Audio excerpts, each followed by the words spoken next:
It's July 18th, a foggy morning, and I'd like to talk to you about herbs and veggies this morning.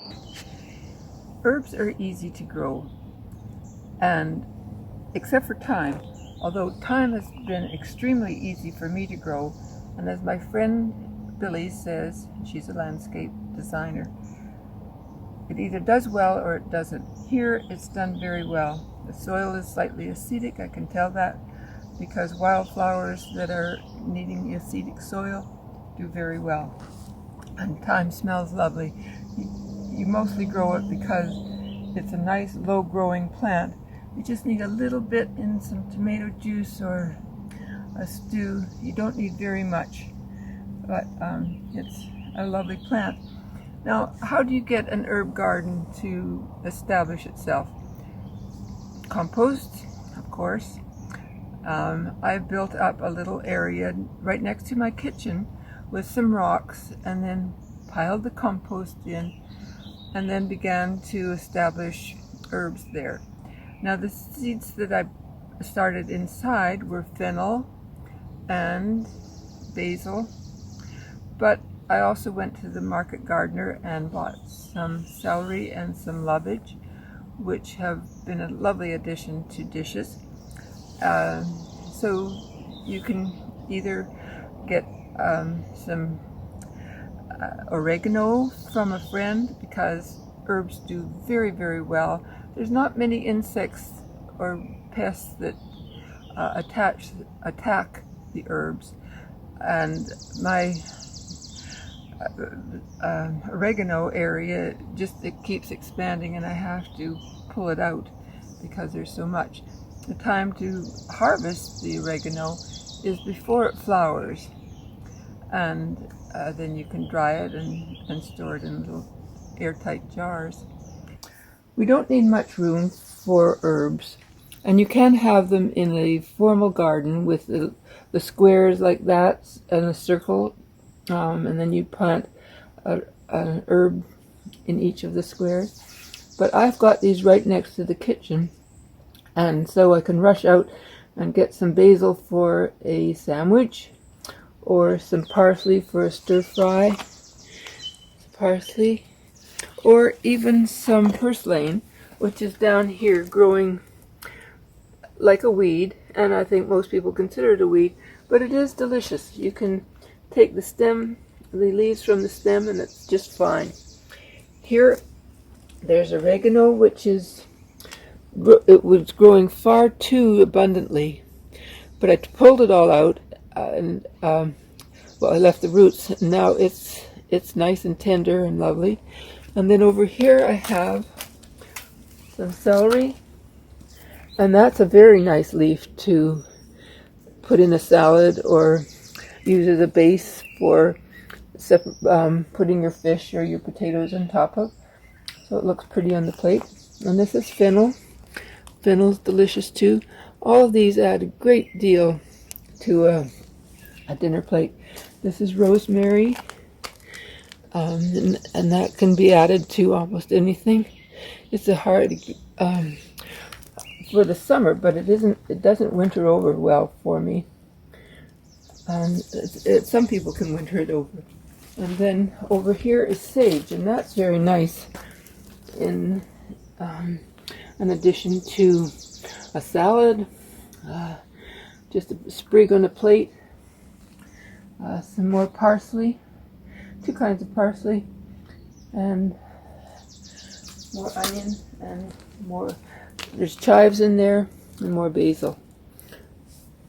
I planted some peas, but they haven't got enough sun so that the pea development has not occurred.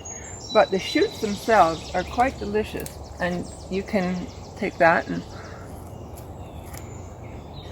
get your green leafies. It tastes like peas. It's good. These are the pea plants that have received the sunlight, and so you can see there's lots of peas. They're good when they're just eaten raw. But this is how you shell a pea pod. You take not the curved side, but the back side, and open it up, and there they are, peas in a pod. And do that with your thumb. and then pop them in your mouth. They're delicious. This is the zucchini, and you can tell that this is a male flower because it has that long stem behind it. And if I pick it, I can eat it right on the spot. It's delicious. Just pop the whole thing in your mouth. And when you come down in here, you'll see that there's a nice little zucchini growing. There it is. And that's a good size to pick. So, and so far all these leaves are nice and healthy. This one grows on the female flower. This is actually the ovary of the plant. No, supper. So the cucumber has now got little tiny cucumbers on it. They're a little bigger.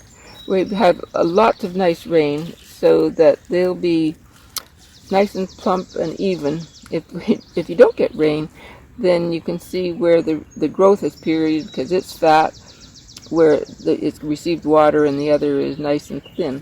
But you can see that it's growing up this tree very nicely, and it will produce lots and lots of cucumbers. This kale plant has got lots of good leaves on it and that I'm picking, and I'll put them in water as soon as I get in the house and then fry it up, and when it turns brown it's particularly crisp and lovely.